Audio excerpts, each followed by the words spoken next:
Hello students, on the behalf of GTU Studies, myself Professor Vishal Patel and our special character Gattubai, welcome all of you in this video for the branch Mechanical Engineering and the subject is Applied Thermodynamics.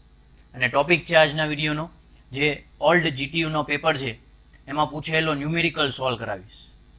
Applied થર્મોડાયનેમિક્સમાં એક chapter આવે છે IC engine performance. તો એને related સમ જૂના IC એન્જિનના સબ્જેક્ટમાં પણ પૂછાતા હોય છે.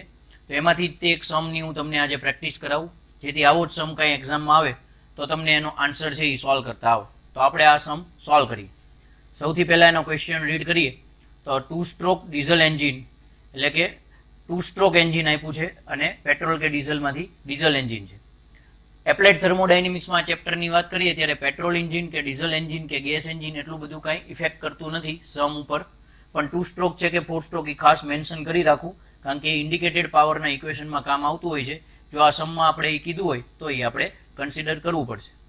પછી કીધું છે was motor when energy meter reading was 1.5 kilowatt, એટલે પહેલો ડેટા આવ્યો. આમ તો ડેટા આપણે ક્વેશ્ચન પછી લખવા જોઈએ, પણ અત્યારે હું ક્વેશ્ચનની વાંચતો જાઉં અને તમને ડેટા ગીવન પણ સમજાતા જાય એટલે હું અહીંયા ક્વેશ્ચનની આરે સાઈડમાં જ તે ડેટા ગીવન છે એવું હેડિંગ આપીને હું તમને ડેટા ગીવન છે એ મેન્શન કરતો જઈશ. એટલે સૌથી પહેલો ડેટા શું આપ્યો છે એણે કે motor when energy meter reading was 1.5 kilowatt. મોટરની વાત કરે અને એ પણ એનર્જી મીટર અને એ પણ પાવર રીડ કરે છે. તો આ કઈ રીતે રિલેટેડ છે? તો ફ્રિક્શન પાવર મેઝર કરવાની એક મેથડ આવે છે જેને મોટર મેથડ કહેવાય છે, મોટર એનર્જી મેથડ. તો એ મેથડથી તમે એક પાવર મેઝર કરી શકો છો જેને કહેવાય ફ્રિક્શન પાવર. એટલે મોટર દ્વારા એનર્જી મીટર દ્વારા કોઈ આવા પાવરની વાત કરતા હોય અને એ પાવર જો આપ્યો હોય તો એ 1% કયો પાવર હશે એવું સમજી લેવાનું, ફ્રિક્શન પાવર હશે. એટલે એફપી ઇઝ ઇક્વલ ટુ હું અહીંયા લખી નાખું 1.5 કિલોવોટ અને એને આપણે વોટમાં કન્વર્ટ કરીએ તો it is a 1500 watt. Done. Then the test on the engine was carried out for 1 hour. 1 કલાક માટે આખી ટેસ્ટ કરવામાં આવે છે અને ફોલોઈંગ ઓબ્ઝર્વેશન વેર રેકોર્ડેડ. અને 1 કલાક દરમિયાન નીચે આપેલા ડેટા છે એ ઓબ્ઝર્વ કરવામાં આવે છે. એમાં સૌથી પહેલાં આપ્યું છે ટોર્ક, જે આપણે બ્રેક પાવર માટે યુઝ કરીએ છીએ એટલે એનું નામ બ્રેક ટોર્ક પણ રખાય છે. એ છે 120 ન્યૂટન ઇન્ટુ મીટર. પછી આપ્યું છે તમને આરપીએમ. આરપીએમ એટલે આપણે એને એન કહીએ છીએ, એ આપ્યા છે 600 આરપીએમ. નેક્સ્ટ ફ્યુલ યુઝડ એટલે કે માસ ઓફ ફ્યુલ આપ્યું છે એમએફ ડોટ. પર યુનિટ ટાઈમ હોય એટલે એને એમએફ ડોટ કહેવામાં આવશે. એ આપ્યું છે તમને 2.5 કિલોગ્રામ પર અવર. એટલે 1 અવર જે પ્રેક્ટિકલ કર્યો છે 1 અવર દરમિયાન 2.5 kg જેટલું ફ્યુલ યુઝ થયું છે.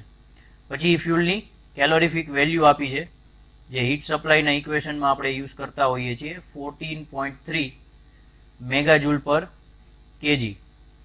અહીંયા મેગાજૂલ છે, આપણે કિલો જૂલમાં જોતી હોય છે એટલે એને 40.3 ઇન્ટુ 10⁻³ કિલો જૂલ પર કિલોગ્રામમાં કન્વર્ટ કરી દઈશું. ઓકે.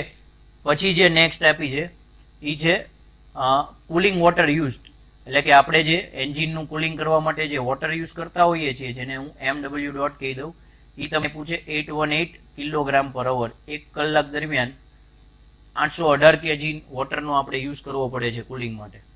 પછી rise in cooling water temperature, એટલે જ્યારે એન્જિનનું કુલિંગ કરવા જશે ત્યારે વોટરનું ટેમ્પરેચર થોડુંક રાઇઝ થઈને બહાર આવશે જેને આપણે ટેમ્પરેચરનો ચેન્જ ઓફ વોટરમાં છે એટલે ડેલ્ટા TW તરીકે એ આપ્યું છે 10 ડિગ્રી સેલ્સિયસ, એ લખી નાખું. પછી વોટરની તમને સ્પેસિફિક હીટ આપી છે CPW 4.2 કિલો જૂલ પર કિલોગ્રામ કેલ્વિન. નેક્સ્ટ ડેટામાં આપ્યું છે એક્ઝોસ્ટ ગેસ ટેમ્પરેચર, એટલે જે ટેમ્પરેચરે ગેસ બહાર નીકળવાનો છે એટલે ગેસનું ટેમ્પરેચર TG અને એ બહાર નીકળે છે એટલે આઉટલેટ ટેમ્પરેચર એનું આપ્યું છે 345 ડિગ્રી સેલ્સિયસ. પછી રૂમ ટેમ્પરેચર જેને આપણે એમ્બિયન્ટ ટેમ્પરેચર TA અથવા TF પણ કહેતા હોઈએ છીએ એ આપ્યું છે 25 ડિગ્રી સેલ્સિયસ. ઓકે. નેક્સ્ટ આપ્યું છે એર ફ્યુલ રેશિયો એટલે MA/MF. MA/MF આપ્યું છે તમને 32:1 એટલે 32 તમને એર ફ્યુલ રેશિયો છે એ આપેલો છે. અને પછી નેક્સ્ટ ડેટામાં આપ્યું છે CPG એટલે કે સ્પેસિફિક હીટ ઓફ ગેસ, જે આપ્યું છે તમને 1.045 કિલો જૂલ પર કિલોગ્રામ કેલ્વિન. તો આટલા ડેટા આપ્યા છે. આ ડેટાનો યુઝ કરીને આપણે શું કરવાનું છે લાસ્ટમાં કીધું છે draw heat balance sheet indicating units in kilo joule પર minute and also on percentage basis. એટલે આપણે એક લાસ્ટમાં ટેબલ ડ્રો કરશું જેમાં દરેક વેલ્યુ આપણે કિલો જૂલ પર મિનિટમાં ફાઇન્ડ કરેલી હોવી જોઈએ અને પછી એને આપણે પર્સન્ટેજ બેઝિસમાં કન્વર્ટ કરશું.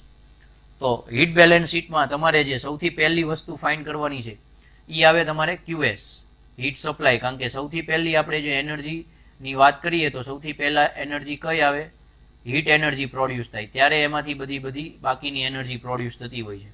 તો આપણે પહેલાં હીટ એનર્જી સપ્લાઈડ જેને QS કહેવાય, જેનું ઇક્વેશન આવે mf dot into કેલોરીફિક value.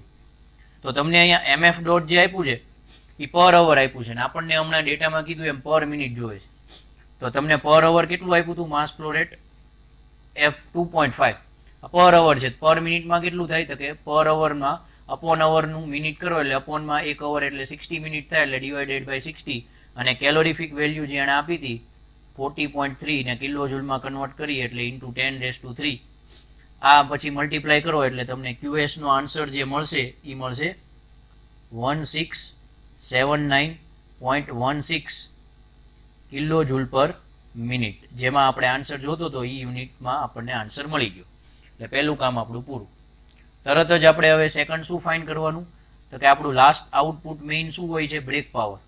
Heat balance sheet જ કીધી છે એટલે હીટ બેલેન્સ શીટમાં ઇન્ડિકેટેડ પાવર આવતો જ નથી, બ્રેક પાવર જ બતાવવામાં આવે છે એટલે ઇન્ડિકેટેડ પાવર જ્યાં સુધી મેન્શન નથી કર્યું ત્યાં સુધી આપણે ફાઇન્ડ કરવાની જરૂર નથી. તો બ્રેક પાવરનું ઇક્વેશન ટોર્ક ને સ્પીડ આપ્યું હોય એટલે ઘણા બધા સબ્જેક્ટમાં સાફ રોટેટ થતો હોય ને એના બ્રેક પાવરનું ઇક્વેશન આવું જ કંઈક સીધું મૂકી દેવાનું હોય. એમાં આપણી પાસે ટોર્ક છે અને સ્પીડ છે એટલે આપણે વેલ્યુ મૂકીએ 2π ઇન્ટુ સ્પીડ આપી છે આપણને 600 અને ટોર્ક આપણને આપ્યો છે 120 અને ડિવાઇડેડ બાય 60 એટલે આપણને બ્રેક પાવરનો આન્સર જે છે. પણ આ ઇક્વેશનથી તમે જે આન્સર મેળવશો એ આન્સર તમને પહેલાં તો વોટમાં મળશે એટલે ખાસ ધ્યાન દેજો. એટલે એ જે આન્સર આવશે એ તમારો આવે છે 7539, કારણ કે બધા યુનિટ છે એ SI યુનિટ છે તો આ પણ SI યુનિટમાં જ આવે.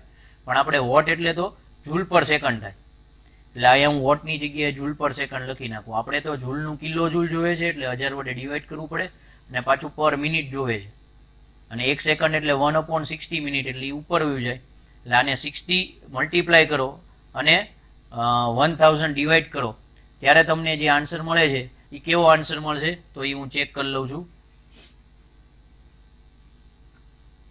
આપણને આન્સર જે મળ્યો તો એ મળ્યો છે 7539 એને ડિવાઇડેડ બાય કિલોવોટ કરો એટલે 1000 ડિવાઇડેડ અને ઇન્ટુ 60 કરો એટલે 452.34 કિલો જૂલ પર મિનિટ થઈ જશે. તો આ આપણો બ્રેક પાવર થઈ ગયો.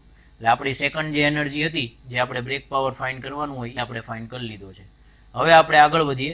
આપણે જે થર્ડ ફાઇન્ડ કરવાનું આવશે એ આવશે કે કુલિંગ વોટર તમે જે મોકલ્યું છે કુલિંગ કરવા માટે તો એ હીટ આઈસી એન્જિનમાંથી થોડીક એનર્જી કેરી કરીને બહાર નીકળશે, પોતે લઈને નીકળશે એટલે એનું આપણે હેડિંગ આપીએ તો heat carried by the cooling water, જેને આપણે સિમ્બોલમાં હીટ એનર્જીનો ક્યુ અને કુલિંગ વોટર દ્વારા છે એ એબ્ઝોર્બ થાય છે એટલે એને QW કહી દઈએ તો એનું ઇક્વેશન આવે m.W into CPW into ΔTW.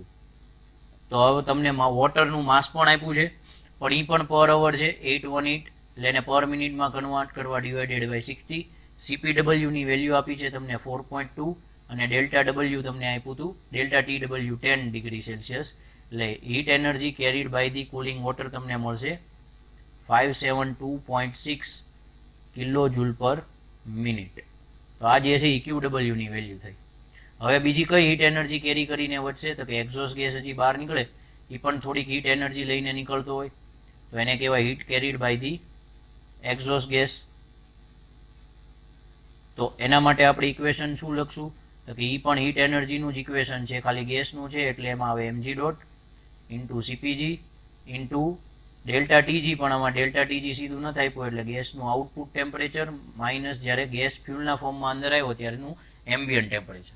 આપણી પાસે આમાં ડેટામાં જોઈએ તો mg ઘટે છે એટલે પહેલાં હું અહીંયા સાઈડમાં mg ફાઇન્ડ કરી લઉં. તો એના માટે તમને એર ફ્યુલ રેશિયો આપ્યો છે MA/mf. કેટલો આપ્યો છે 32 અને mfની વેલ્યુ આપી હતી તો MA આપણે ગોતી લઈએ તો 32 ઇન્ટુ mf આપ્યું હતું તમને 2.5 એટલે એ પ્રમાણે તમે જોવા જશો તો 80 કિલોગ્રામ પર અવર મળશે. પર અવર હતું mf એટલે તો MA 80 મળ્યું. mf તમને 2.5 આપ્યું હતું અને mg ઇઝ ઇક્વલ ટુ શું લઈ લેવાનું છે તમારે ma પ્લસ mf એટલે કે 80 પ્લસ 2.5 એટલે કે 82.5 કિલોગ્રામ પર અવર. અને એ હવે આપણે સમમાં મૂકીએ એટલે કે ઇક્વેશનમાં મૂકીએ તો એ કેટલું આવશે તો કે 82.5 અહીંયા આપણે મૂકીએ પણ એ પર અવર છે એટલે અગેન એને ટોટલ આન્સરને પર મિનિટમાં ફાઇન્ડ કરવા ડિવાઇડેડ બાય 60. સીપીજી આપ્યું છે 1.045, ટીજી હોય એટલે એક્ઝોસ્ટ ગેસ ટેમ્પરેચર 345 આપ્યું છે અને એમ્બિયન્ટ આપ્યું છે તમને 25. તો આ વેલ્યુ હવે તમે ઇક્વેશનમાં મૂકી દીધી. હવે કેલ્ક્યુલેટરમાં તમે કેલ્ક્યુલેટ કરશો એટલે એ જે આન્સર આવે છે એ આવે છે 462 કિલો જૂલ પર મિનિટ. તો આ તમને એક્ઝોસ્ટ ગેસ દ્વારા નીકળતી હીટ એનર્જીની વેલ્યુ થઈ ગઈ. હવે લાસ્ટ એક એનર્જી એ છે જે હીટ એનર્જી ટોટલ સપ્લાય કરી એમાંથી પહેલાં થોડીક કોણ લઈ ગઈ બ્રેક પાવર, થોડીક કોણ લઈ ગયું તો કે કુલિંગ વોટર, થોડુંક કોણ લઈ ગયું તો કે એક્ઝોસ્ટ ગેસ. તો બાકીની હજી કઈ એનર્જી છે એ થોડી ઘણી હજી વેસ્ટ થઈ ગઈ હોય જોઈએ. હવે ક્યાં થઈ ખબર નથી એટલે આપણે એને શું કહીએ છીએ કે હીટ ટુ અનએકાઉન્ટેડ લોસ. કાઉન્ટ નથી થઈ શક્યા એવા લોસીસ છે એટલે આપણે એને હીટ ટુ અનએકાઉન્ટેડ લોસ એટલે QU તરીકે નામ આપી દેશું. એ શું આવશે ઇક્વેશન તો કે ટોટલ એનર્જી જે આપણે સપ્લાય કરી એમાંથી આપણે brake power plus cooling water દ્વારા એબ્ઝોર્બ થયેલી એનર્જી પ્લસ ગેસ દ્વારા એબ્ઝોર્બ થયેલી એનર્જી ત્રણેયનો સમ QS માંથી આપણે માઇનસ કરશું. વેલ્યુ મૂકો એટલે એ આન્સર આવશે 192.22 કિલો જૂલ પર મિનિટ. તો આ જે છે એ તમારી બધી એનર્જી આવી ગઈ. જે હીટ બેલેન્સ શીટમાં દેખાડવી પડતી જેટલી એનર્જી હોય બધી જ આવી ગઈ. તો હવે આપણે હીટ બેલેન્સ શીટ ડ્રો કરીએ.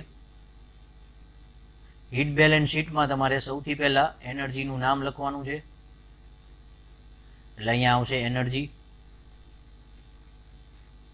પછી અહીંયા તમારે બતાવવાની છે એની વેલ્યુ જે આપણને કીધું છે એ પ્રમાણે કિલો જૂલ પર મિનિટમાં અને લાસ્ટમાં તમારે બતાવવાનું છે એના પર્સન્ટેજ બેઝિસ. એમાં QS હોય એના પર્સન્ટેજ 100% લઈ લેવાના. એટલે સૌથી પહેલી હીટ એનર્જી આવશે QS. એની વેલ્યુ તમને કેટલી મળી છે 1679.16 અને એના પર્સન્ટેજ આપણે લઈ લેશું 100%. એમાંથી આપણો મેઇન આઉટપુટ લાસ્ટ પાવર કયો પ્રોડ્યુસ થયો છે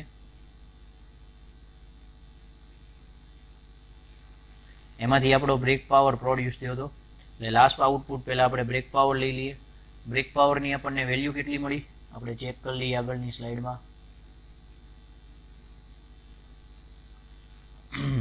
452.34 મળે છે એટલે એ વેલ્યુ આપણે મૂકી દઈએ આપણે હીટ બેલેન્સ શીટની અંદર. એટલે આપણે મૂકીએ 452.34. હવે આના પર્સન્ટેજ કેવી રીતે મેળવવાના તો યાદ રાખજો બ્રેક પાવર જે મળ્યો એની અપોનમાં તમારે આ QS મૂકવાનું. એટલે 452.34 અપોન 1679.16 કરશો એટલે આનો આન્સર 0.2694 જેવો આવશે અને પર્સન્ટેજમાં કન્વર્ટ કરો એટલે 26.94% થશે. થર્ડ એનર્જી હતી વોટર દ્વારા એબ્ઝોર્બ થયેલી એનર્જી QW. એની જે વેલ્યુ જે છે એ આવી હતી 572.6 અને એને અપોન હવે તમે QS ની વેલ્યુ મૂકો એટલે એના પર્સન્ટેજ તમને મળશે કાંઈ 34.1%. હવે નેક્સ્ટ એનર્જી મૂકવાની QG ની વેલ્યુ તમને મળી હતી 462.2 નહીં ખાલી 462.